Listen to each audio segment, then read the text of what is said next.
so there's time for questions at the end. I wanted to start by, that's me, Dilip Barman. If you email me, you can find me, dilip.info. If you email me, I'd be happy to send you a copy of my slides so that you'll have them for reference. Mike, this isn't working. It's not clicking. So while we're waiting for the first slide, the first thing I wanted to talk about is a lot of times you'll hear the phrase whole food plant-based diet, and I want to define that for you. How many of you guys have heard the phrase whole food plant-based diet? So it's a common word, right? So there's some controversy. Some people use the word vegan, some people use the word whole food plant-based diet. So let's make sure our terms are clear.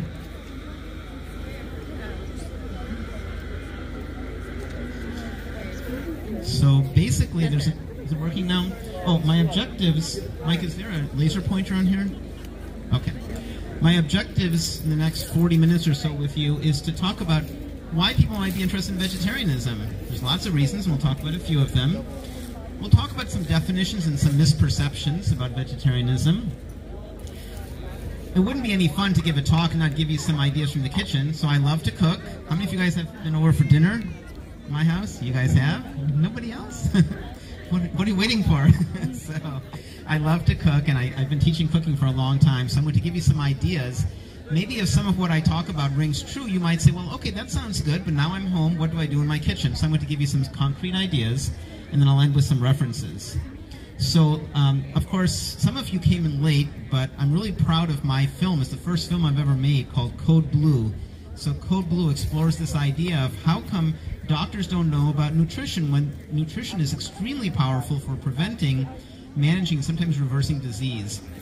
And I'm really excited about the life we have of Code Blue. There's a lot of great things that I think is going to happen with getting it out to the world. How many of you guys were here for the screening of it? Some of you guys, okay, good. So let's talk about a whole food plant-based diet.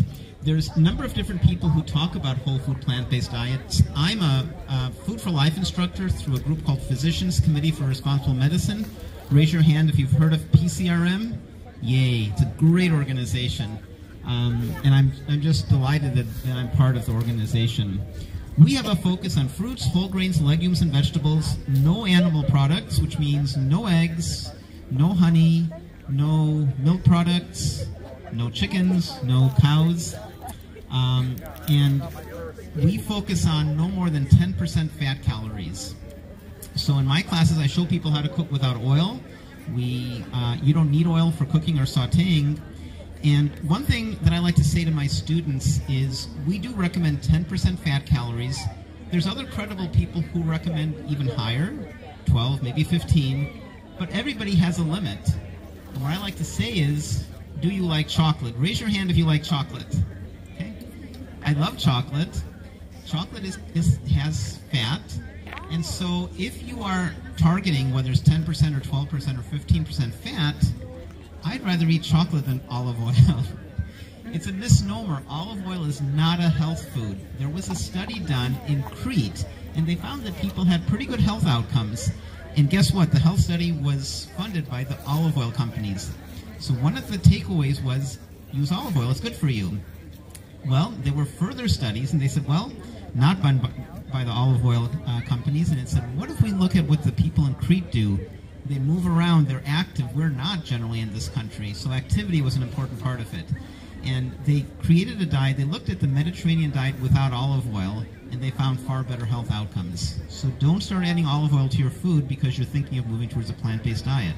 You can easily eat a plant-based diet with zero added fat, zero extra olive oil. And our approach is eat all you want. If it's plant-based and it's high fiber, again, we're recommending 40 grams of fiber a day, which I mentioned a little bit earlier when we were talking Code Blue, which most Americans get maybe 10 grams of fiber. I work in the schools and I tell the kids why you want to have a high fiber diet. The reason is that no matter what kind of diet you're eating, even if it's organic and it's great food, we live in a polluted world and you have stuff in your gut that you want to get rid of.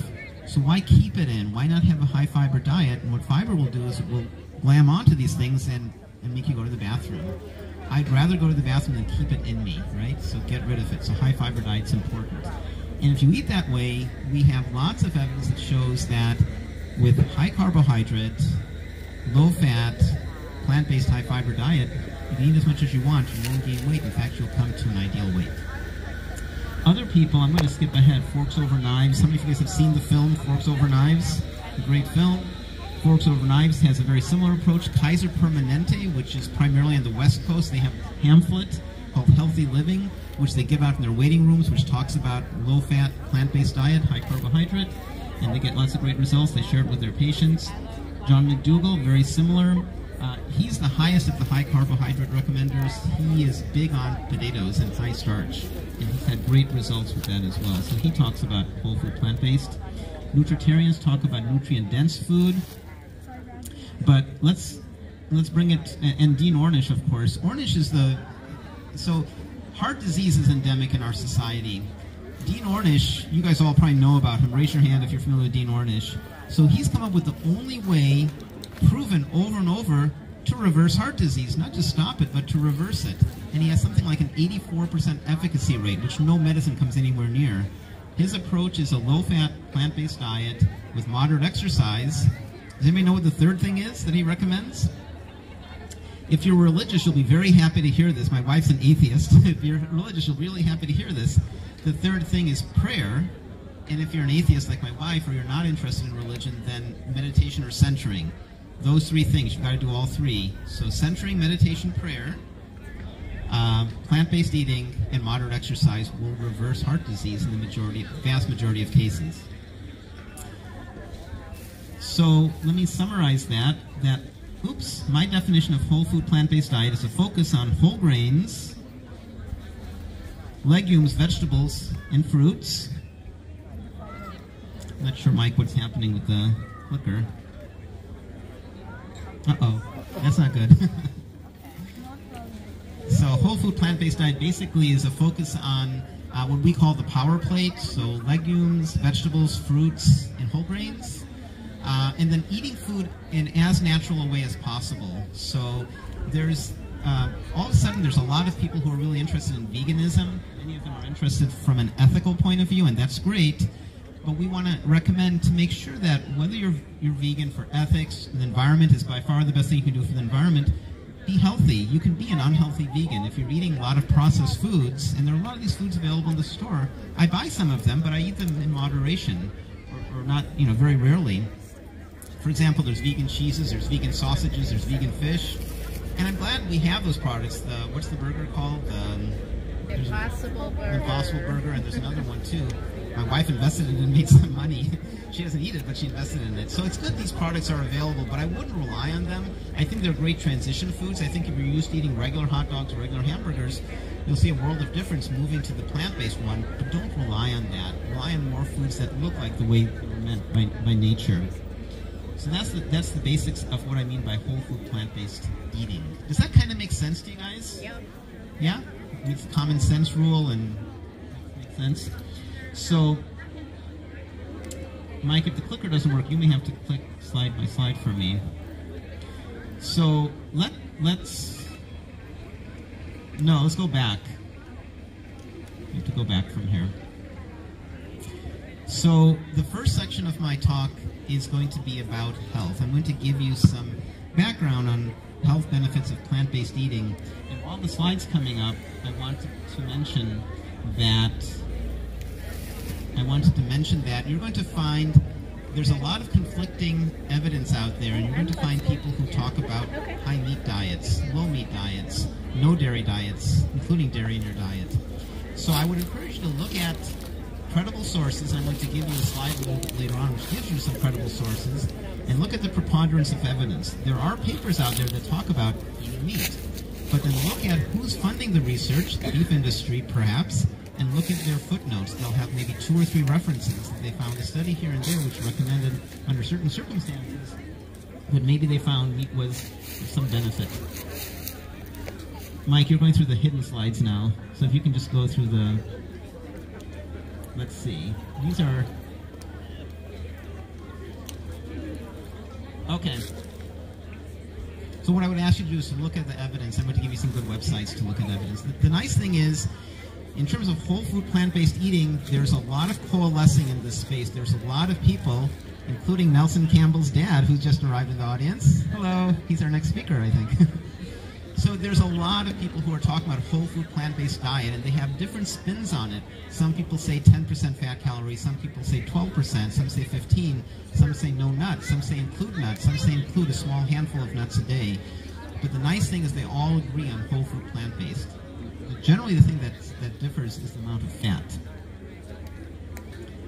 So maybe I needn't rely on my slides because I can't get the next slide up.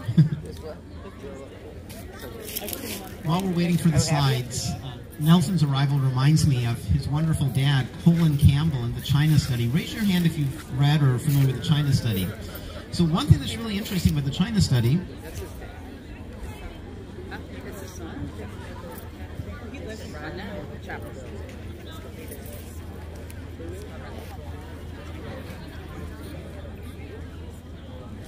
Yeah.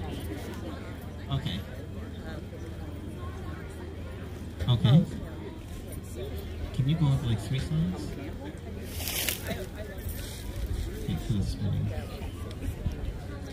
Okay. I won't rely on the slides. Again, email me if you want the slides, but I wanted to talk about dairy. So you might come away from this talk and say, well, look, Dilip's talking about plant-based eating, and he's giving, hopefully, some good evidence for that. But I'm going to keep drinking milk because I don't want to hurt my bones. I'm getting older and I might get fractures and so forth. So let's, eat more plant-based, but let's make sure to have milk. That's the worst thing you could do. Again, talk to your healthcare provider.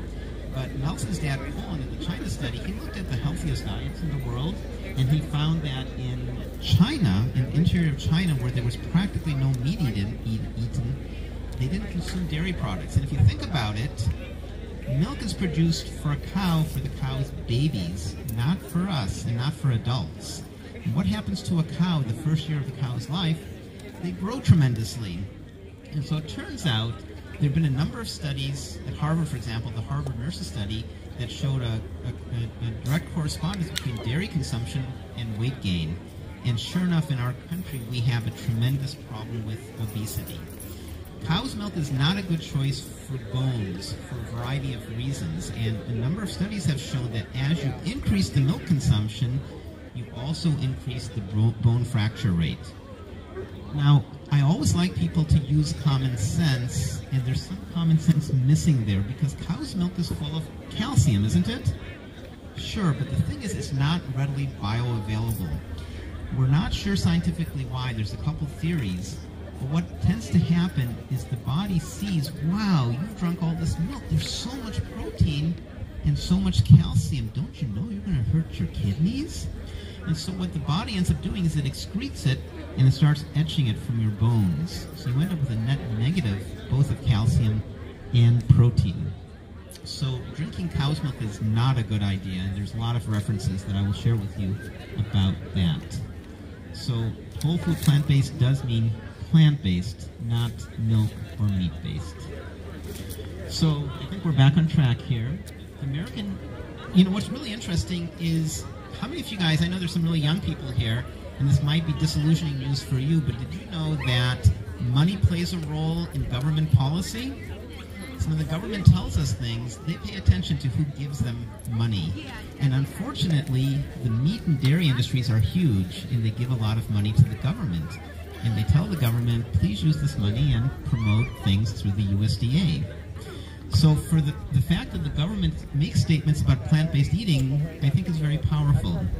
The A&D, Academy of Nutrition and Dietetics, used to be called the American Dietetic Association, for a number of years now has been saying that a plant-based diet, a vegan diet, is certainly something that you can follow. And over the years, they revise this every 5 years, they're now saying that there's a lot of evidence that it might be the healthiest diet. We know in the plant-based community that it is the healthiest diet, but for the government to say that it may be the healthiest diet says something when they get a lot of money from the meat and dairy industry. I'm going to skip ahead. One thing which is surprising is there's a stronger mortality correlation. In other words, you're more likely to die by too much fat than by smoking and to get cancer. And in this country, we've done a great job telling people, please don't smoke. And when I travel internationally, one thing that I notice is people smoke more, right? So, Allie, you live in Europe now. Don't you notice when you're in Europe, there's more smokers, right? So Europe's a great place, but that's one of the downsides. So one thing that's great about this country is there's less smoking, but it turns out if you had a choice of smoking or eating meat, you're better off smoking in terms of health outcomes. I don't recommend either for sure. But we don't do as good a job in this country telling people about plant-based diets. So fiber I've talked about, longevity. So there's been a lot of studies. How many of you guys know about the Adventists, the Seventh-day Adventists? They're a Christian group that takes their Sabbath on Saturday, and they take the Garden of Eden diet very seriously. I'm not Christian, but it goes something like, God gave us seeds, nuts, and fruits to eat, or something of that nature, right? And then it was later in the Bible kind of that, okay, if you can't follow it, then you can start eating animals. But it'd be better if you could go back to the Garden of Eden diet, and the Adventists take that diet seriously. And about half of all Adventists are vegetarians, so they're a great group to study in epidemiological studies. And they have some really huge studies that consistently are vegan 8 years longer. I like the idea of living longer, but more importantly than living longer is living longer with quality. Who wants to have the last few years of your life in decline? Nobody does. We want to live a full life. Have you guys seen that quote?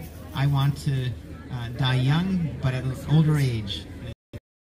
But live at an older age. And so, with longevity, people who are plant-based, when they do die, they tend not to have complications of diabetes, cancer, and other debilitating diseases. Bone disease and dairy, fracture rates are higher for those drinking milk. So if you want to weaken your bones, one of the best things to do is to drink cow's milk. And it's very frustrating because the government puts all these billboards up, you know, with milk mustaches, and the evidence is exactly the opposite. There was an interesting lawsuit among African Americans. African Americans are even more intolerant of cow's milk than non-African Americans. And they sued the government. And they said, look, you are promoting milk. My people, African Americans, can't consume it. And you're causing increased disease in my community. This is a modern form of racism. They won the lawsuit, but the government still does what it does. They gave them some money. They said, let's settle out of court. Here's some money. We're going to keep doing what we do. Mike, I think we're stuck again. Okay. I've already referred to this study about weight gain. Child and infant health. The best thing you can do when you're pregnant, when you're raising children, is to be fully plant-based.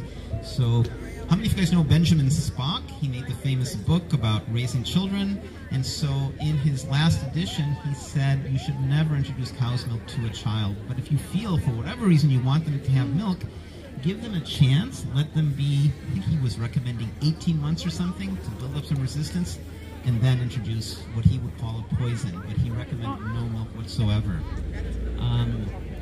Frank Oski, who used to be the director of pediatrics at Hopkins, said there's no reason to drink cow's milk at any time. We should all stop. And then, I don't know how this is going to work because I have to go through these slides kind of quickly, but let's look at Japan. Diabetes used to be very, very low in Japan. Prior to 1980, it was less than 5%. By 1990, it reached 11 to 12%, and it keeps growing. And it goes with the increasing fat intake. So the Japanese, as well as many people in the world, are trying to emulate the good old US of A. But their carbohydrate rates have been falling, and they've been having increased disease incidence. And you can see this in terms of overweight and obesity is going up with BMI. So these next few charts are really interesting. In 1994, if you look at these charts, are from the Center for Diseases Control, CDC, and this shows where diabetes is highest. And if you look at the darkest colors, that's where diabetes is highest. So if you look at the deep south, Louisiana and Alabama, it probably won't surprise us that there's high rates of diabetes. By 1995, more blue in the chart. By 1996, even more blue. By 1997, look at all the diabetes there. By 1998, even California, right? Even California. By 1999, look at the South, it's solid blue. I'm not talking politics, by the way, I'm talking diabetes. By 2000, more blue. By 2001, And then what the CDC finally did, because there was so much diabetes in this country, is they switched to a county-by-county level, and they switched colors to red to be equal, red and blue, and it just keeps growing. That's pretty alarming, isn't that? If you look at those maps, they just get more and more saturated with diabetes. The frustrating thing about this, too, is that the group I work with, Physicians Committee, we go to the American Diabetes Association conference every year, and they have a recommended way of treating diabetes. It's their diet, which is a limited carbohydrate diet and portion control. It turns out we've had numerous studies, and we've shown that eat lots of carbohydrates, don't portion control, eat as much as you want, high fiber, we get far better results with A1C. I didn't say we get the same results, we get far better results. And so finally, a couple years ago, the American Diabetes Association, in a footnote on in their reference material, saying, this is a diet we recommend, but if you want to follow a vegan diet, you can do it, but they don't say you get better results. So it's kind of a footnote, you can do it. So we're lobbying them, we're telling them, please, on your website, be honest. Tell people if you're serious about diabetes and reducing your A1C, which is a measurement in the blood that tells you, how much you may have diabetes, then go vegan. And how many of you guys saw the film, what was it called? What the Health? Okay. What the Health is a good film. It could be better because sometimes they're not as careful with looking at the evidence. But one thing that's interesting, do you guys remember the scene where they visit the American Diabetes Association? So if you haven't seen the film, they go to the American Diabetes Association and they talk to their scientist. And he's happy to talk, and he's discussing what they do. And then the filmmaker says, have you considered talking about a plant-based diet? It's a fair question. If the researcher feels there's problems with the plant-based diet, the right response is, I've considered it doesn't work for these reasons. But does anybody remember what he did instead? He killed the interview. He said, end of story, get out of my office. And he yelled at the guy. He said, I'm not talking to you anymore. It's like a bad word. You can't say plant-based diet. Why? We don't know. But it turns out the American Diabetes Association gets a lot of its funding from the meat and dairy industry. Could there be a connection? I don't know. We have a lot of science behind us that says go vegan and diabetes is liable to go away. So here's more information from the Adventist studies that shows about how if you're vegan, you have a far less chance, you have a 2.9% prevalence of diabetes. That's pretty good. Okay, let me jump ahead. There's so many studies. There was a recent study in India, the Indian diabetes study. So if you're looking at India, it's not a good model because in India, there are a lot of vegetarians, but they use high fat and they're very focused on dairy, and that's the problem. So in my own family, all the time we get calls from India, such and such has died, and they've been lifelong vegetarians. They had heart disease. My mom died of a stroke. And when we were at Duke, they looked at all the blockage, they said, did your mom use a lot of dairy? And I said, yes. And they said, no surprise. So there was a nice Indian diabetes studies. Diabetes is an epidemic in India, not just in this country. And here's a bunch of references. Like I said earlier, when you hear people talking about health and diet, make sure you look at their references. And as I said, please email me. I'll send you my slide deck, and you can find some of my references here. Okay. Another big problem is portion size, so be careful. A lot of us like to eat out. I enjoy eating out. But in America, they give us huge portion sizes. So watch your portion size. There's different techniques you can do. Don't go hungry when you go to a restaurant. Maybe cut it in half. I was just telling you guys earlier about a restaurant I like, Sage. I love Sage Vegetarian Restaurant. One of their dishes is really, really rich. So my wife and I always go there, and up front, we decide to share the main course. It's just too rich for us. So strategies like that may be helpful.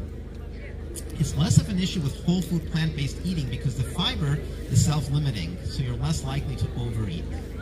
And then the people at the University of Alabama have been telling us for years that eating a Southern diet there's a lot of good things about the South, but the foods that are eaten in the South are not one of the good things. So you can see that in the South we're at a 56% higher risk of heart disease, 50% chance higher risk of death with patients with kidney disease, and 30% chance higher risk of stroke. So I highly recommend the film Forks Over Knives. It's an excellent film. I can't recommend it enough. It examines the profound claim that most, if not all, of the so-called diseases of affluence that afflict us can be controlled or even reversed by rejecting our present menu of animal-based and processed foods. Highly recommended. The really cool thing about this is the two researchers, Colin Campbell and Caldwell Esselstyn, neither of them was even vegetarian when they started this project back in the 50s or 60s looking at diets, and they both came to the same conclusion independently. A lot of other films. Of course, my Code Blue film, which we showed earlier today, What the Health I've talked about. How many of you guys have seen Game Changers? Wasn't that amazing? I have a few reservations about it. I wish that it were a little less man-focused, and I wish the language were cleaned up a little bit. But otherwise, I thought it was a powerful film. So it's now available, I think, on Netflix, and I recommend you show folks. So some people will say, cool, you guys are talking about plant-based eating. That's nice, but I'm a bodybuilder. I'm a professional football player. I'm a a long-distance bicyclist. That doesn't apply to me. It turns out a lot of people who are at the top of the game athletically are becoming vegan and becoming far better at what they're doing. So from that point of view, I do recommend the film. If you have children, there are a few scenes you may want to edit out, so watch it in advance, but it's a powerful film. Vegucated is a great film. How many of you guys have seen Vegucated? Vegucated shows that we have addiction in this society big time. So there was this challenge. I will give you, what was it, $1,000 if you become vegan for 3 weeks or something like that.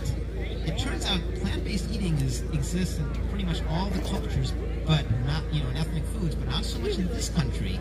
And so they talked to European descended white Americans, and they said, no, I can't do it. They talked to black Americans, no, I can't do it. They talked to Latinos, I can do that. I know about tortillas, I know about beans, I can do it.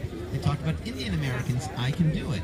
So anyhow, they gave, they picked, I think it was a half dozen people, they gave them $1,000, and they checked their metrics. What was their blood like, what kinds of, how likely was it they were going to get diabetes and so forth before their vegan experiment and after.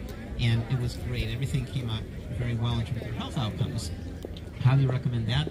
I love Soul Food Junkies. This film isn't so well known. Has anybody heard of Soul Food Junkies? Soul Food Junkies is told from an African-American perspective, and the argument goes that before slavery in Africa, the diet was pretty good. One of millions of things that was done terribly to when people were enslaved is they were given the worst of foods.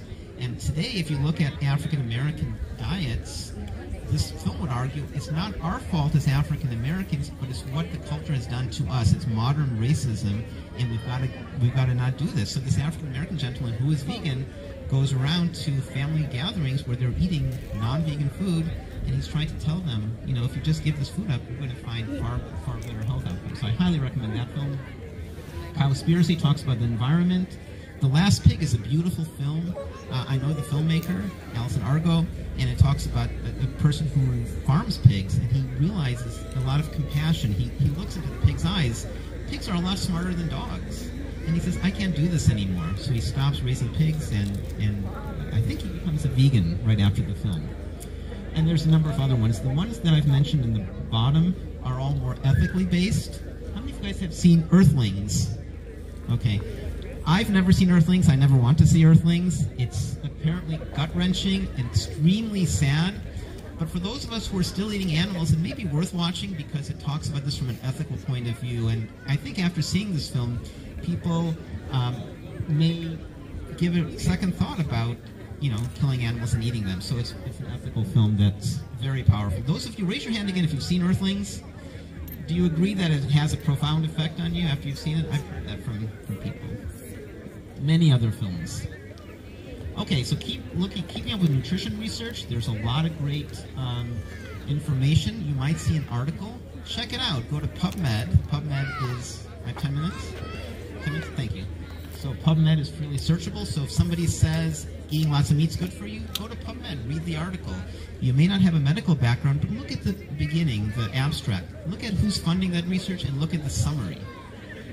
Look at books and websites by more and more nutritionist doctors, people like Brenda Davis, Neil Bernard, Michael Clapper, Colin Campbell, Caldwell Esselstyn, Dean Ornish, John McDougall, Garth Davis, Joel Kahn, Neil Cooper, Joel Furman, Sue Havala Hobbs, and on and on. There's so many people, credible people who have books, who have films coming out, who have written medical literature, and when you look at what they have to say, look at their references. They are extensive. So there's a lot of great places you can go. PCRM, where I teach classes through, I recommend you connect with us. The Vegetarian Society has much of the literature that PCRM puts out.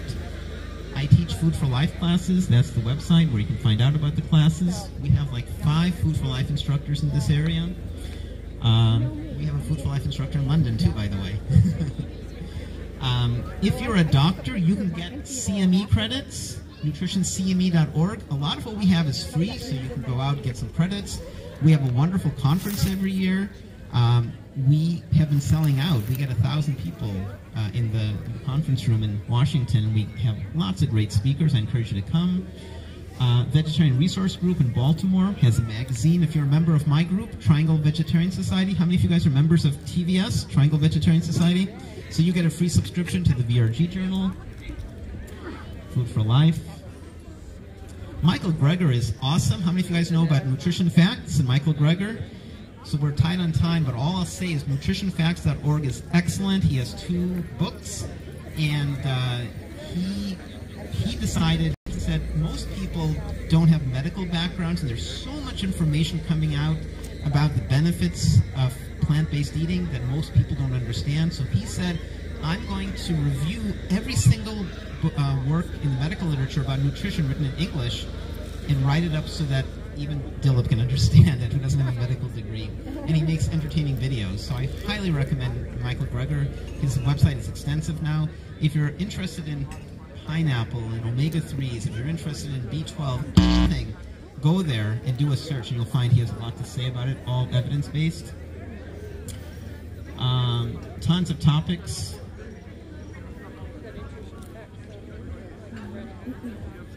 Trying to get to the next slide. That's Michael Greger. Michael Greger is coming to Raleigh. I think you guys are bringing him here for a talk, and I think he's coming twice in the next year. Highly recommend Michael. I better jump ahead.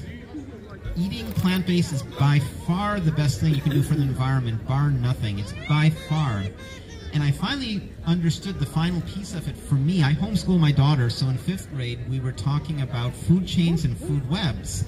And I've always known the statistic that when you eat plants, you save 80% of the energy.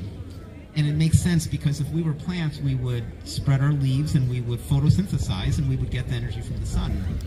But now through Anu's help and her research, I understand that every step, whether you are, when you're a producer, even the plants are only producing 10% of what they're getting from the sun. And then the first level consumers, the herbivores, are only getting 10% of what the plants are generating. And then when you eat, people who eat those animals are only getting 10% of their energy. So at every stage, you are losing 90% of the energy that came from the sun. And therefore, by definition, eating low on the food chain is by far the best thing you can do for the environment, because you don't need as many resources to grow your food if you just eat the plants. And there's all sorts of really interesting numbers here. Rainforest biodiversity. There's so many great things in the Brazilian rainforest, and we're cutting trees down so that we can have cows to graze, and then we can kill them and make beef. It's a terrible problem. I'm sure, Nelson, you're going to be talking about that in your talk. So global warming, meat and milk production generates more greenhouse gas emissions than transportation. So in my mind, you cannot be an environmentalist if you're not a vegan. So the first step in becoming an environmentalist is to be plant-based. And there's lots of information. I'm going to just have to skip through it because I want to get to my kitchen. That's my wife and daughter when she was much younger. And I don't have time to talk about this, but if you email me, I'll send you my slides. I knew I had a lot more than I had time to cover, but I want to get to my kitchen. So let's go a little further. Get your butts off my blankets. Oops. Mike, presentation back up. Let me just talk about, so one other reason to be plant-based is ethics. So if you're interested in religion, my friend Rin Berry has a book called Food for the Gods, which talks about many of the world's major religions: Protestantism, Catholicism, Judaism, Hinduism, Jainism, Buddhism. And he shows in each chapter, he has 2 parts. The first part he talks about when the religion began, why it was very consistent and promoted veganism. He talks about how he feels Jesus was a vegan, for example, and he gives biblical evidence, right? And then the second part of the book, chapter of each religion, he talks about modern proponents. So if you're interested in religion, I recommend Food for the Gods. And if you're not religious, there's a lot of people who are talking about the ethics of, if we don't have to kill animals, why do it? Why not plants? So the last part of my talk really is about what to do in the kitchen, and I have a bunch of ideas for you guys. How many of you guys have pressure cookers, like an Instant Pot? An Instant Pot can make you a great chef. All you have to do is chop some vegetables, throw them in the Instant Pot, maybe some tofu, turn it on for 0 or 1 minute. How many of you guys know the 0-minute trick for pressure cooking? 0 minutes means just come up to pressure and then turn off, and that's all you need to soften carrots, for example. So pressure cookers are great. They're very, very fast. I like to cook without oil, and without oil it's good to have a high quality pan, a stainless pan. I use pans by a company called Salad Master, which are really thick. They're stainless and titanium, and all I do is I throw my onions in, I put my pan on medium, and then it starts sizzling with no oil. And then I add spices, turmeric, cumin, garlic, potatoes, and I cover it. It creates a convection. No oil, no water. Water dilutes the nutrients too. And I get waterless cooking. So waterless is another good way to go. How many of you guys have air fryers? I never fried food in my life until I bought my air fryer. And I love the air fryer.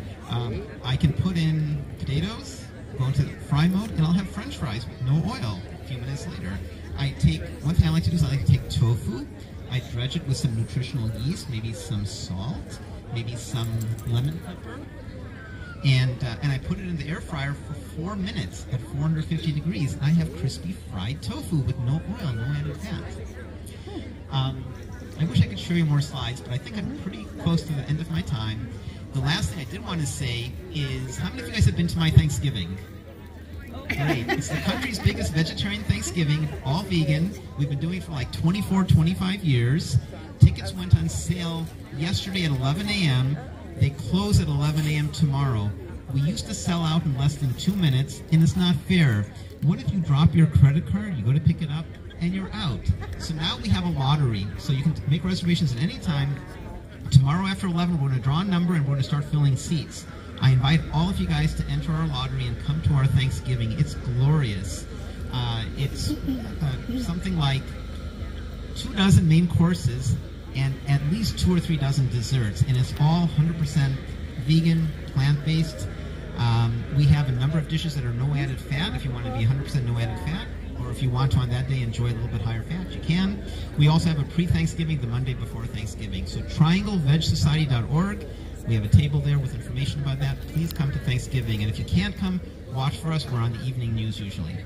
Let me stop there. Do I have 5 minutes for questions? I think we're out. I don't. Okay. So I guess somebody's going to be introducing Nelson. Sorry I don't have any more time for questions. And sorry I ran out of time.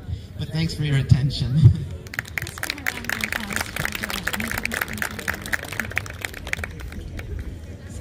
Nelson Campbell is here. You've probably heard of Nelson because his father is T. Colin Campbell, the author of the China Study. Nelson created the Plant Pure Nation. His wife Kim is here. She wrote the Plant Pure Cookbook. And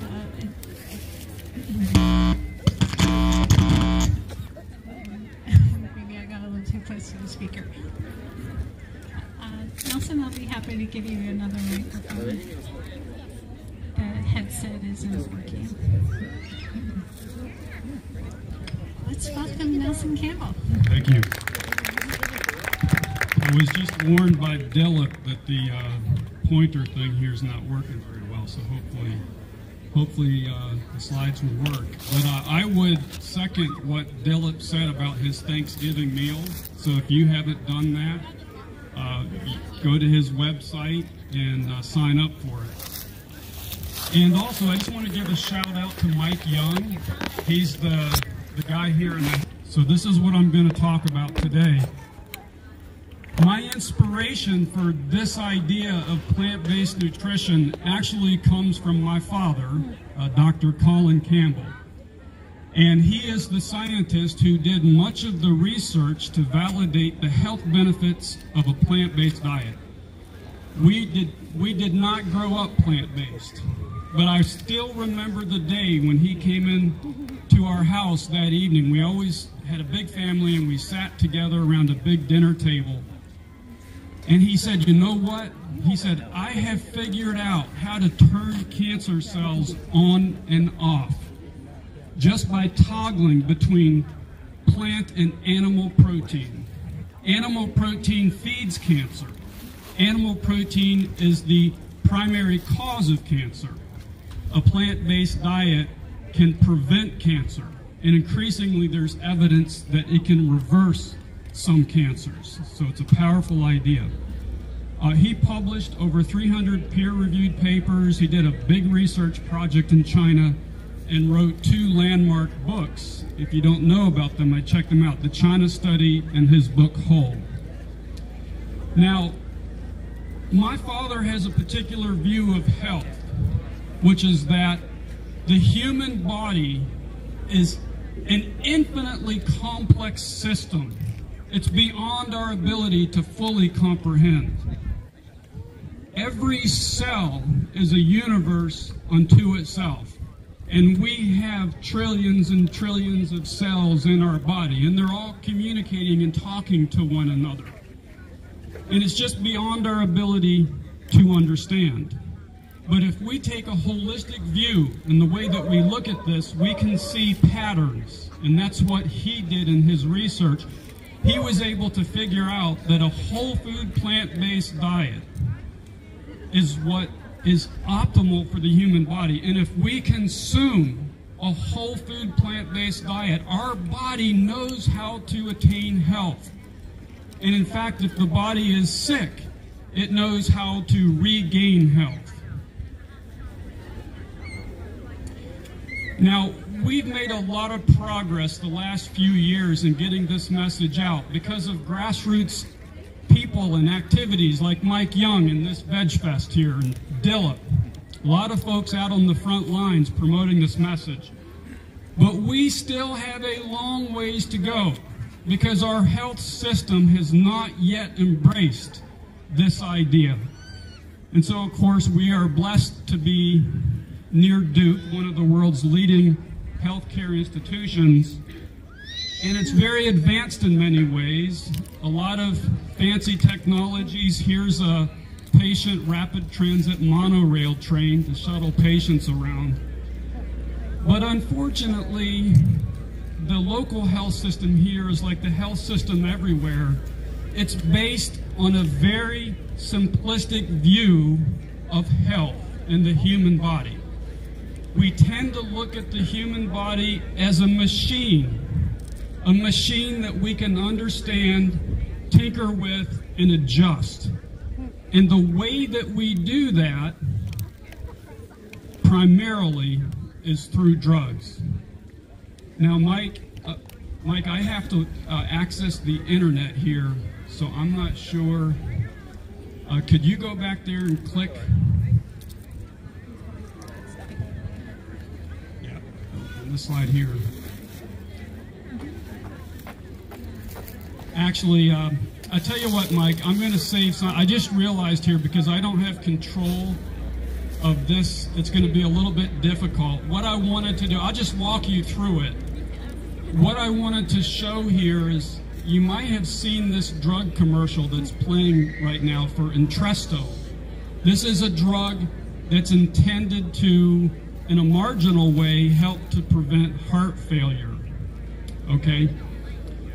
There's only one way to really prevent heart failure. It's by changing what you eat. But if you watch the drug commercial, like so many drug commercials out there, it doesn't say anything about diet. And in fact, what I wanted to show you here on this website, if you go to the website for Entresto, there's a patient testimonial video there. Play it. In fact, at the beginning, in the header to the video, it talks about and maybe a moderate amount of exercise, and then most of all, Entresto that prevents heart failure. And that's not true. How many of you have heard the phrase, when you're watching TV and you're seeing those drug commercials come up, when diet and lifestyle is not enough? How many of you heard that phrase? They say that over and over again, when diet and lifestyle are not enough. And they're saying that to diminish diet and lifestyle so that you will take their drug. So this is kind of the paradigm of Western medicine. And then to make matters worse, we have medical associations out there who are promoting this paradigm. This paradigm of the body being like a machine and something that we can tinker with and adjust and modify through drugs and other technologies. This is the American Heart Association YouTube channel. Take a look at all of these recipes that they put up here.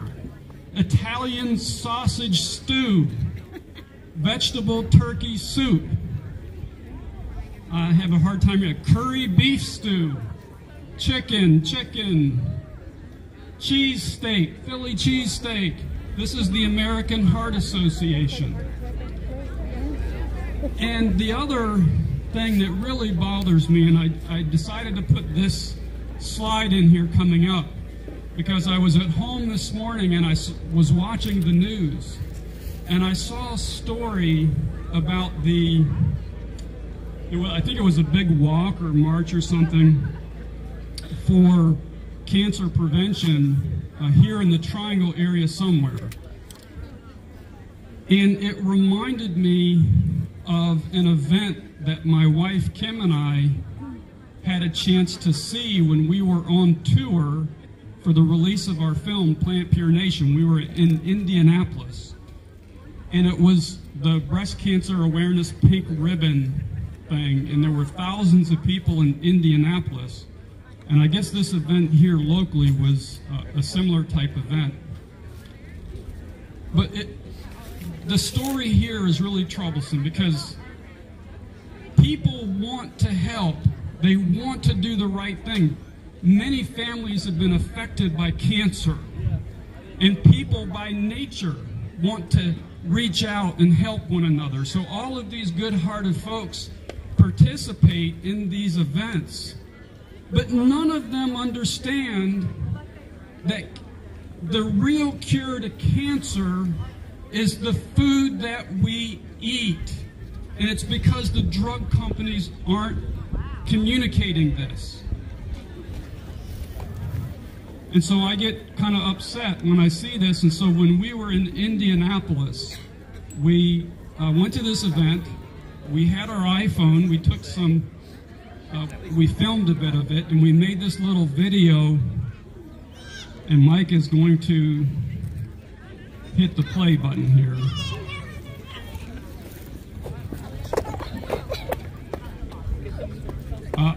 You got to go back. So if you scroll down, you'll see the play button. Now go back to where the screen is black.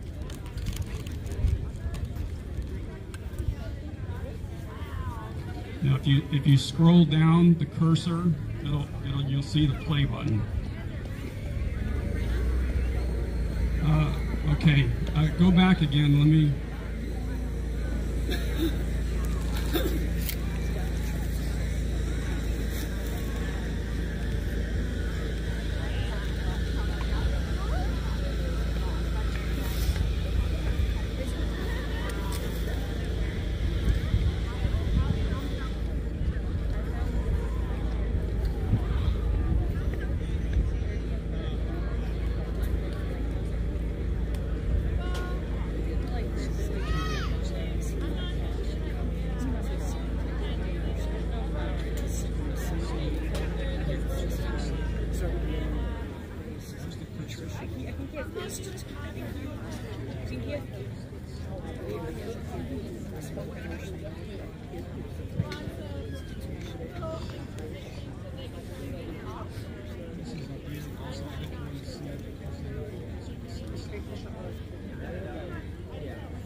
Happened to be in Indianapolis on the day that they're holding a big run and rally for the Pink Ribbon campaign.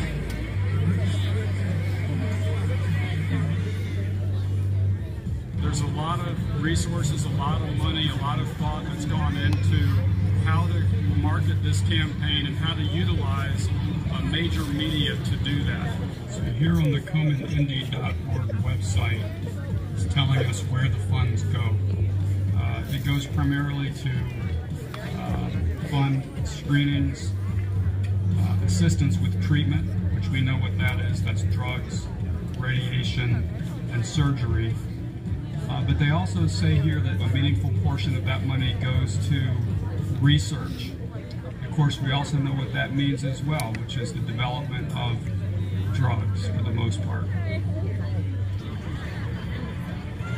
In the 1970s, my dad did research in the laboratory, and he found that the chemical that was most effective at turning on cancer cells is the protein in milk. It's called casein. He said in all of his years of research, he never saw something more effective at turning on cancer than the protein in milk. So it's interesting that in this event here, this breast cancer awareness event, that they're actually promoting milk at the finish line of the race that we're going to run today. They're cooking up a bunch of meat. You can get meat there. You can get your picture taken. Over here, you can get a cup of milk. And also there's yogurt as well if you want yogurt. Yogurt, another milk product with plenty of casein. These folks have no idea about the power of diet. They have no idea the connection between plant-based nutrition and cancer. And it's so sad because all of these people here are trying to do the right thing. These are good-hearted people trying to do the right thing. And what we've got to do in the plant-based nutrition community is we've got to mobilize people like this. So the model here for these events is to raise money for pharmaceutical research. That money then creates new product candidates for the pharmaceutical companies. So it's no secret that the pharmaceutical companies are behind a lot of this. So as I said there, I think we need a grassroots movement to promote this message of health, of plant-based nutrition. Because it's not going to come from here. I mean, even in the current presidential campaign, I am waiting for someone to utter the words plant-based diet. And instead, all of the conversation is about how we're going to pay for all the trillions of dollars of healthcare costs. But there's no discussion about how to reduce the demand for healthcare so that we can bring the cost down.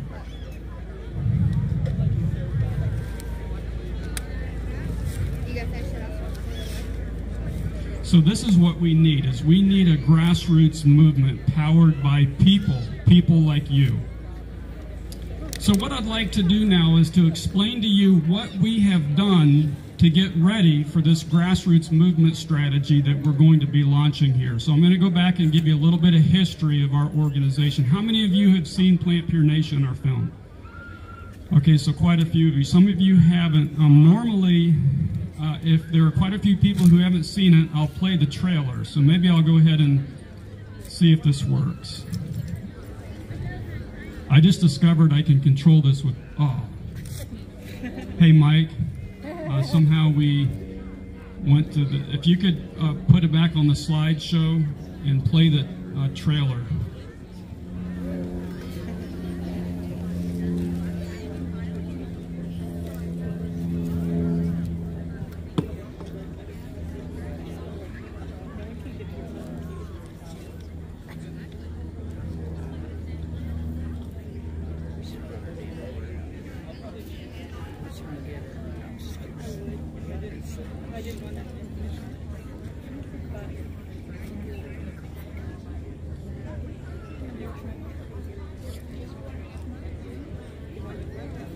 What's your healthiest meal? What? Do you have any health meals? Anything that's fresh? No, we don't. The culture in America is that everything revolves around food and unhealthy food. The healthcare cost trajectory is out of control because the consumers are not in charge. This is clearly an unsustainable trend. We're not telling people how to use food. Red meat, Beef. green beans with bacon and butter. When we talk about this idea of plant-based nutrition, it's a powerful concept, and it's one that my father is associated with. Dr. Campbell, Doc. Whole Foods plant-based diet. Right. You don't mean the store. You know, I went on essentially a plant-based diet. No dairy, no meat. Type 2 diabetes, heart disease, hypertension. Gone. Physicians don't know how to prescribe a diet. We've been taught how to write prescriptions. Right now, this information isn't available to them. So how can they make a decision? Working our way into the political process here. The absence of meat as part of your diet is not the best direction for all Kentuckians. You got to realize that there's a lot of big money interest. But the amendment itself is flat out true. We're trying to demonstrate this concept in this community. We offered 10 days of food. I've been testing for 26 years, and I've never seen results like this. Mr. Speaker, I call for a vote. The folks that are challenging this, they represent big business. Well, the truth is a stubborn thing. It doesn't go away. The documentary Plant Pure Nation explores scientific evidence. In any movement, the first step is always the hardest. Your total cholesterol is 150. Is that accurate? Yep. When people learn about this, the very next question they have, why haven't I heard this before? Why? Because revolutions can't start without awareness. Back when I started in this, there were 3 farmers markets, now there's about 26. The amount of money that we spend to create the kind of health situation we have, it's not working. This is going to be a lifestyle. Our thesis is that we've got to change this world from the bottom up. So we released the film in 2015 in theaters in over 100 cities. Then it went on Netflix, and now it's on Amazon Prime and YouTube. We had a call to action at the end of the film for people to join local support groups that we call pods. The idea is we're planting seeds in local community. We had a lot of people answer that call to action. Today we have over 500 pods and well over 250,000 people who are involved. We're actually approaching 300,000 people. That pod network is now supported by Plant Pure Communities, which is a nonprofit organization that we started. In addition to that, after the film came out, we launched the Plant Pure business. There are certain elements of this movement strategy that we had to do through this business, and that includes an extensive line of frozen entrees. We have one of the largest lines on the market, and we're getting into multiple supermarket chains. We also have a line of meal starter products that we're going to be introducing after the holidays. These are dry packs of dried ingredients. You can add 1 or 2 wet ingredients and some produce and quickly prepare a delicious meal. We have a seminar program that was created by the producer of Forks Over Knives in our film. We're also going to be rolling that out after the holidays as well. And we have a social action platform, a web-based social action platform that I'm going to talk about in a few minutes. Much of what we've done is based on food. And so this here is my wife, Kim Campbell. I want to introduce her. She's sitting right over here because she was instrumental in helping to develop a lot of our food products. She's been cooking this way for, 30 years now.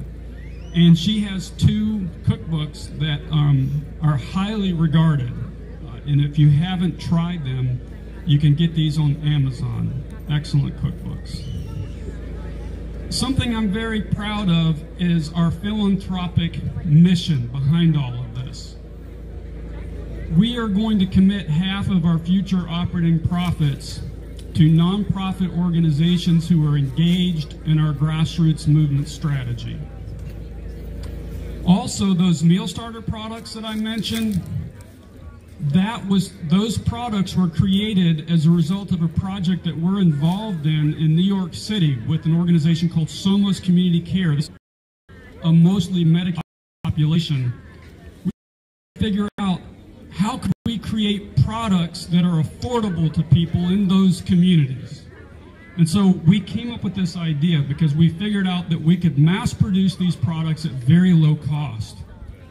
And what we're going to do is when we're supplying into low-income communities, we're going to work with our pod groups to establish non-retail points of distribution so there's no retail markup.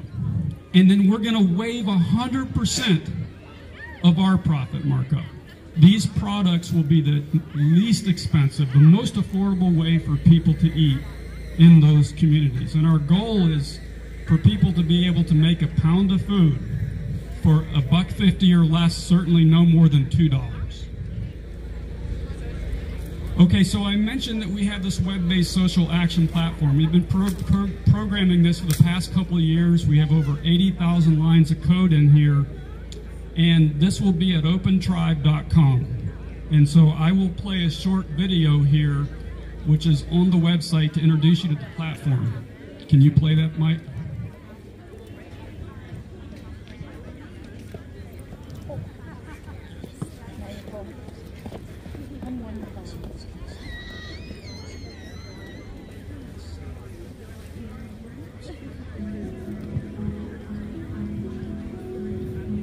Hi, my name is Nelson Campbell. Thank you for joining Open Tribe. Our mission is to empower people to solve problems in their communities. We provide social networking functionality, project ideas and resources, and we encourage our users to share their innovations. We are launching this platform through our Plant Pure Planet campaign, focused on promoting the health and environmental benefits of a plant-based diet. This diet can not only prevent disease, but also reverse serious conditions like heart disease and type 2 diabetes, and it can help to heal our planet. When we eat plants, we free land from animal agriculture, which can then regenerate, cleansing our waterways and creating habitat for the other species who have an equal right to this planet. These new forests also can draw down large amounts of carbon from the atmosphere into the trees and other vegetation in the surrounding soil. This campaign is guided by a bold vision, but grounded in humility, recognizing that people must be free to walk their own paths as they change what they eat.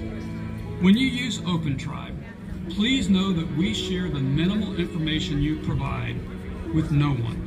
We do not support ourselves through targeted advertising, but instead from the sales of our nourishing plant pure food products. We also are committed to sharing 50% of the operating income from these food sales with nonprofit organizations making innovative change in their communities. We believe it is time we come together to begin healing our world, one person, one family, and one community at a time. Okay, so let me talk real quickly about the platform. This is just version 1.0. We're not actually going to go public with this version. We have a second version coming. But just to hit a couple high points, we're going to be able to stream media through here, and we're going to be doing a whole lot of media so that we can educate and inspire the groups of people, like our pod groups around the country who are utilizing this. And here, I think, is the most value-added part of it. We have these projects that we are creating with partners, with national partners. Each project will have a defined strategy for action that groups can undertake in their communities. there will be resources loaded in to support those projects. So one project is our seminar program, to roll that out in communities across the country. Another is to advocate for healthy meals at schools and hospitals. The other one is what I was referring to when I talked about our meal starter line. It's a strategy to bring those products and information, education into underserved areas. Another project is encouraging physicians to use food as medicine. We have a reforestation project and others. The idea is to give groups at the local level access to simple, well laid out strategies for action supported by resources. And here is a video. Every project has a little video. So here's a little video on our project to work in underserved neighborhoods. Okay.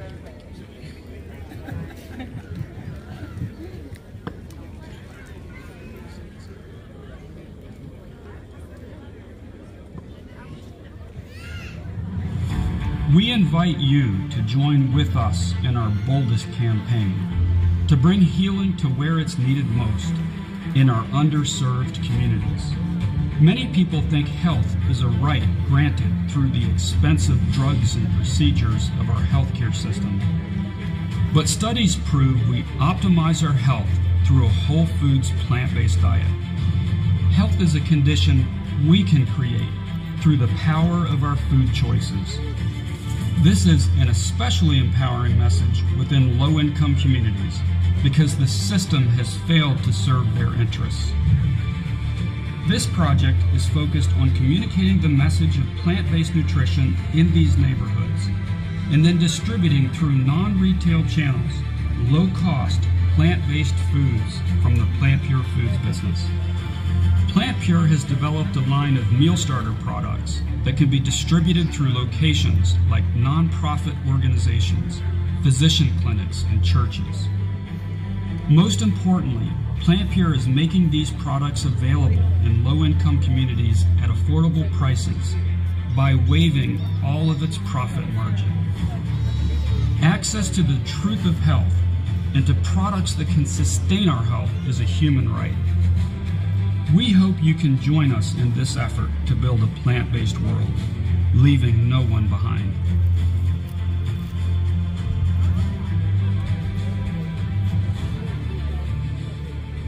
Okay, what's exciting about this is, again, this idea emerged out of this program that we're launching in New York City with Somos Community Care. It's a physician network, over 2,500 physicians serving over 1 million people in 4 of the 5 boroughs of New York. All of them are on the Medicaid program. So once we go into production with these products, that's the first place we're going to go, is we are going to saturate New York City with these products. And people are going to use them because they can heal themselves and it'll be the most affordable way to eat.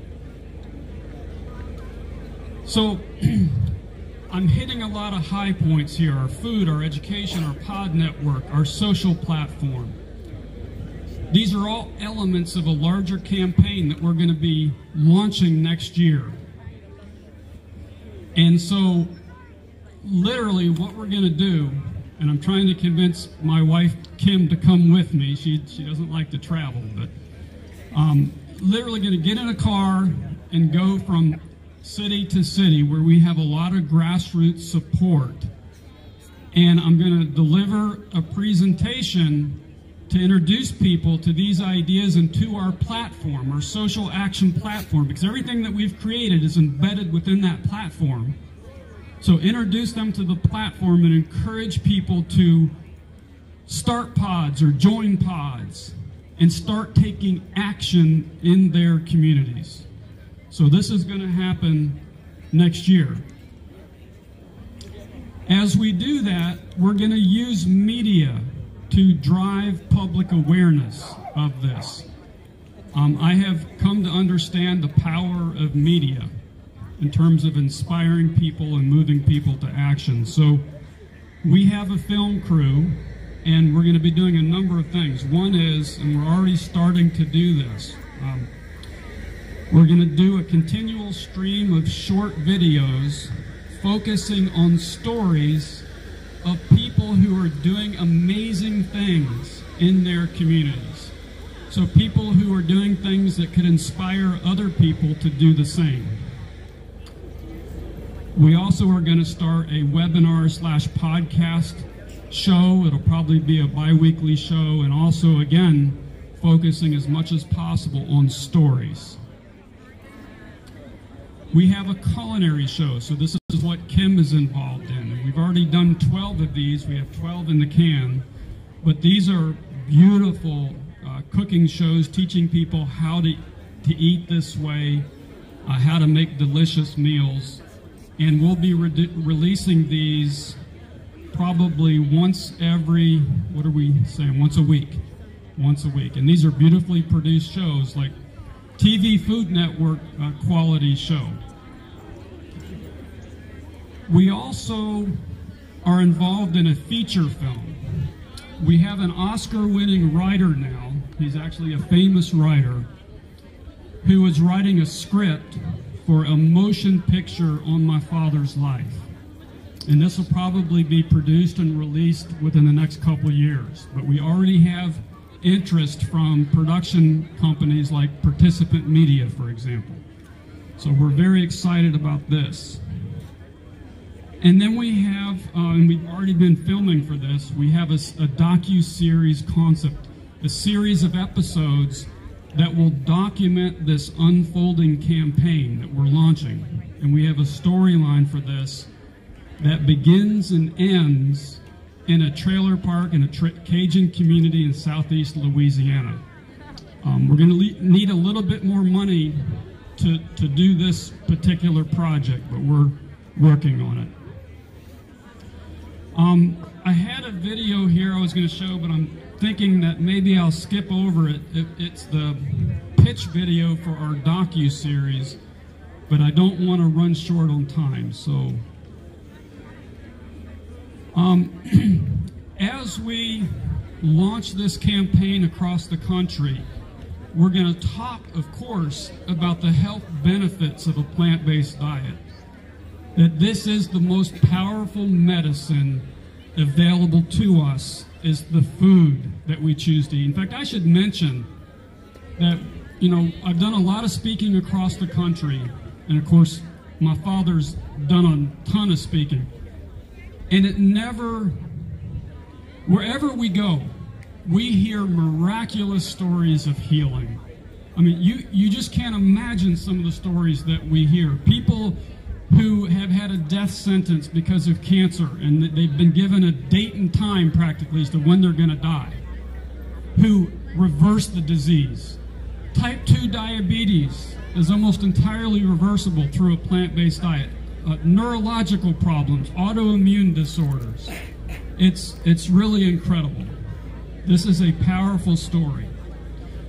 But we're also going to talk about the connections between the food that we eat and our environment. The loss of habitat, the loss of forests, the water issues, and most of all, the climate problem.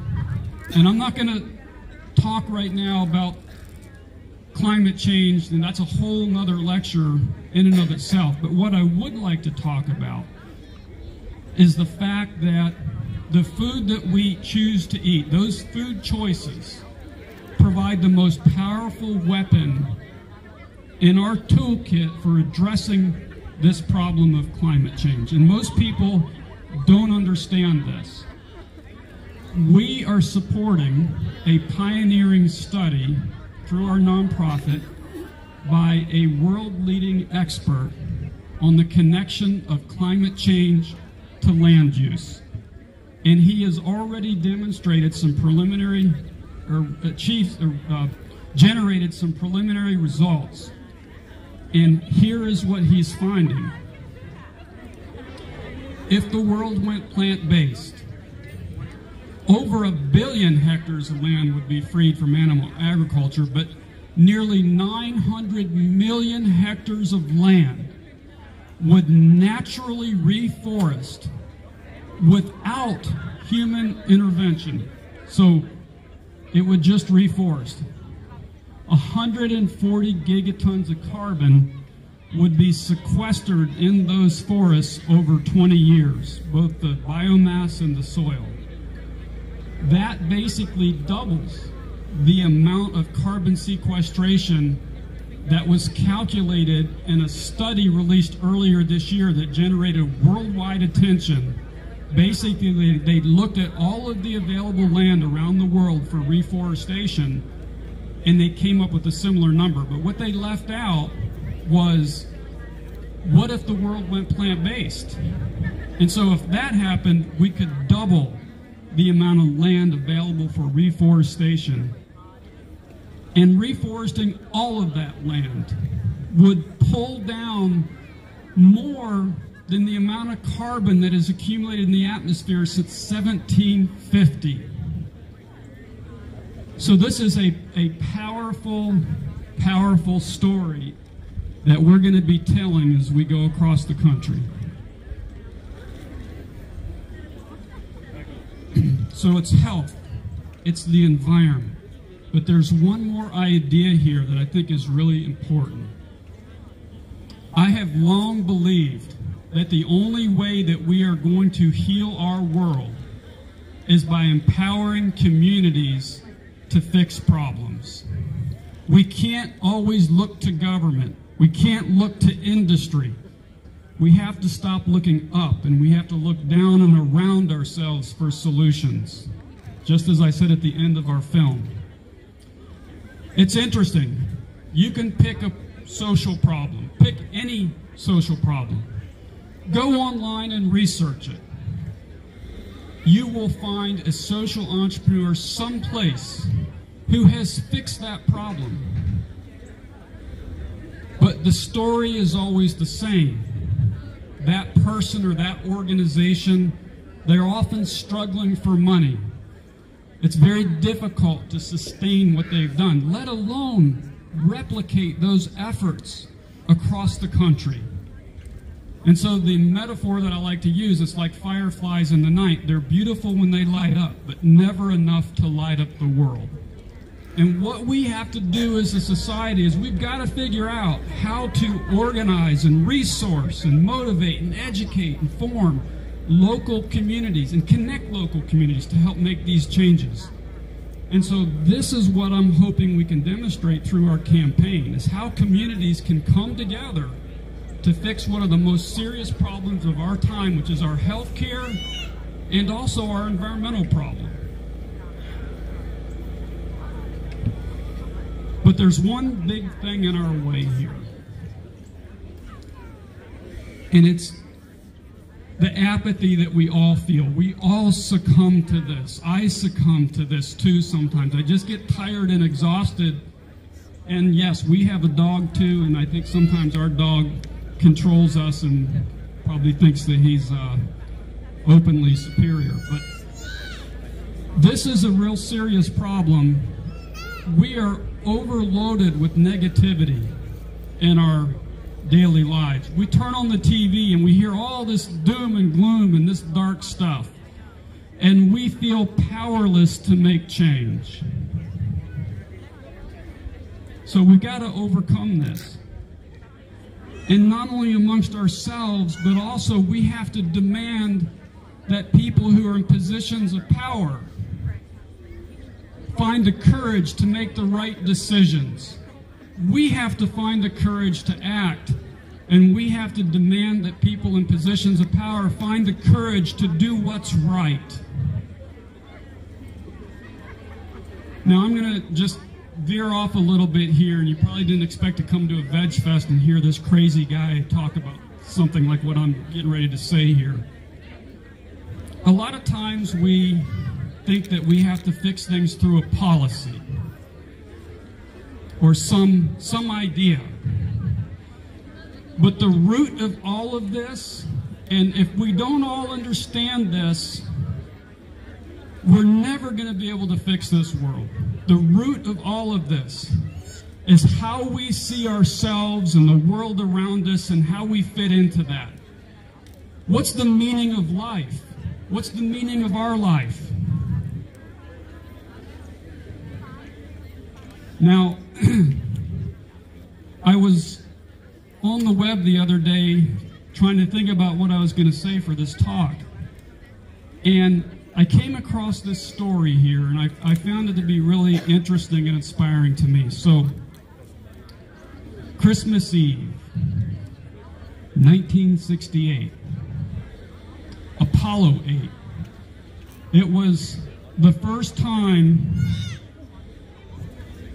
astronauts had left low Earth orbit, escaped the Earth's gravity, and they went to the moon. And they didn't land on the moon. They circled around the moon, and they ended up coming back to Earth, of course, but they just went up there to circle the moon.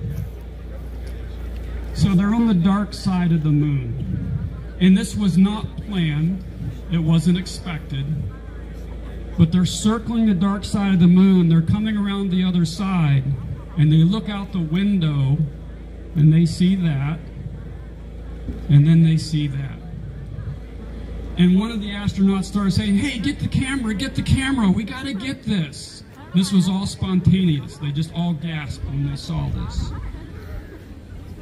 And then that.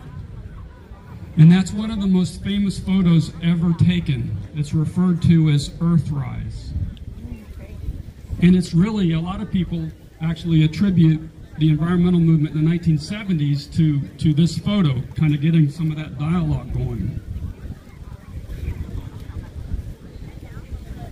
And they said that that changed their lives. It changed how they saw themselves and what they wanted to do. And they actually came up with the term for this because a lot of astronauts feel this. It's called the overview effect. Looking back out and looking back to Earth from space.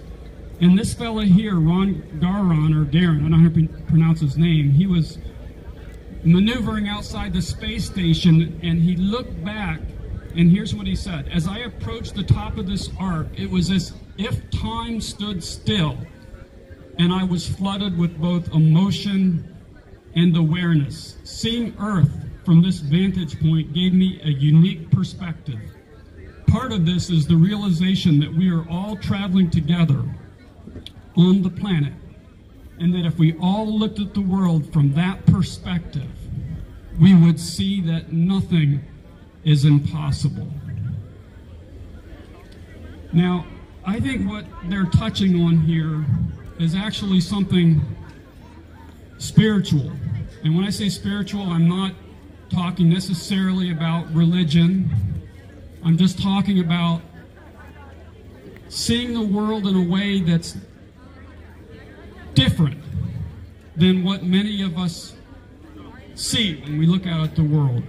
We tend to define ourselves by our attachments, our positions of power, our reputations, we don't see things from this perspective. And what I'd like to do here is I'm just going to make a series of statements, but I think that in each of these statements you could write a book on, you could have a debate about. But I think that we need to start thinking about these things, and we have to go deeper to find the courage to act and to do the right thing.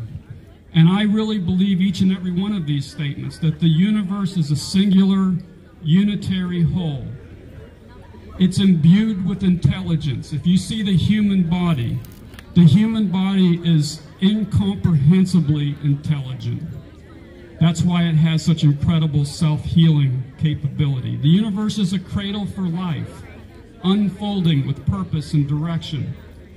We are part of this whole, traveling together.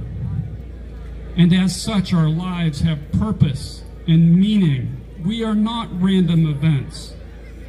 And we realize that purpose and meaning through connections with others and connection with nature.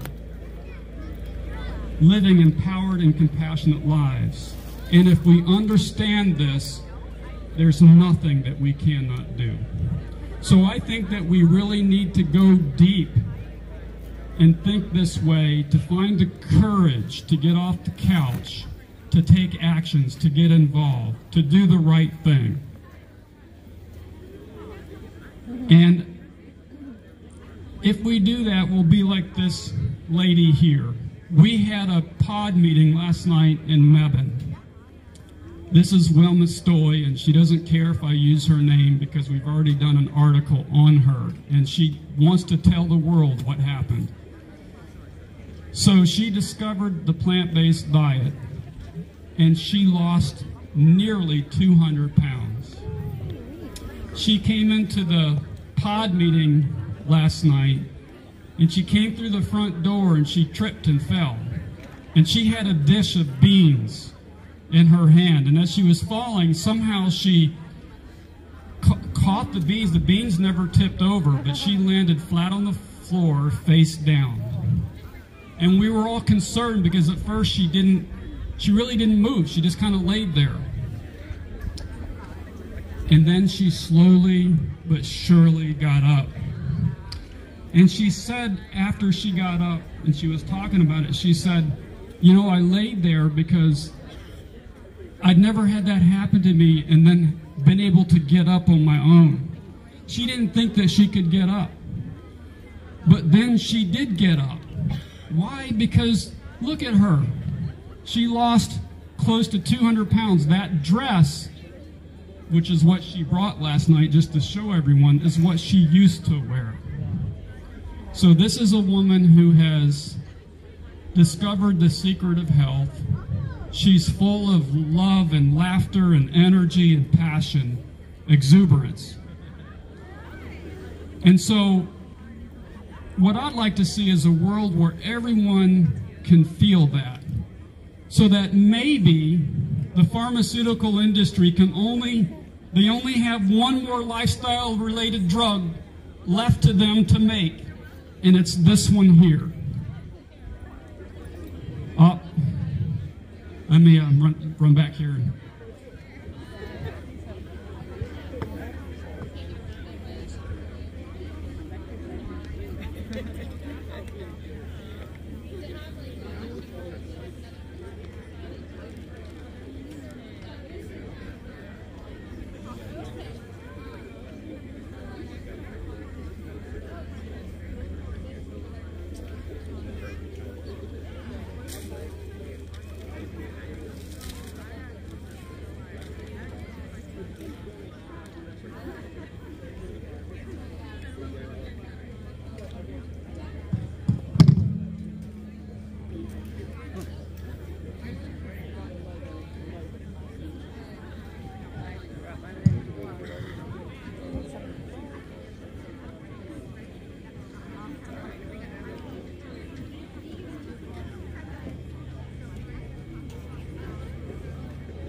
I'm sorry for the production issues here, so this isn't going to play.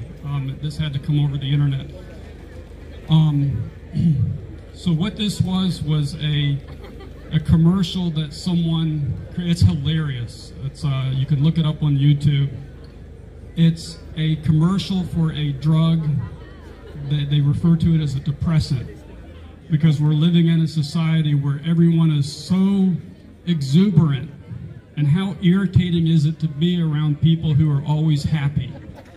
So this is a drug for dampening that down a little bit. So I thought that would be a good way to end my talk. But anyways, I'm all done now. I have just a few minutes left. If anyone has any questions, I can take. I'm happy to answer them. All right, well, thank you for coming out.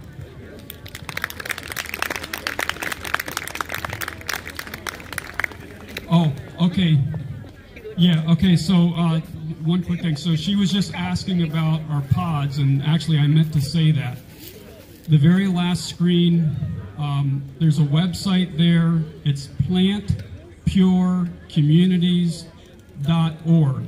And you can go there and you can look up to see where there are pods and join a pod. You can also start a pod. And so just go to plantpurecommunities.org. Thank you, Nelson. Let's give Nelson a round of applause. I apologize, everyone, for the technical difficulties. There's no Wi-Fi out in this park, if you haven't noticed. All right, next up we have Katya. Are you still there? Katya Gorbacheva. She's a vegan bodybuilder. Mike is switching over the presentations, so sorry about the noise. Should I go? Yes. Katya, sure. Katya, a warm welcome.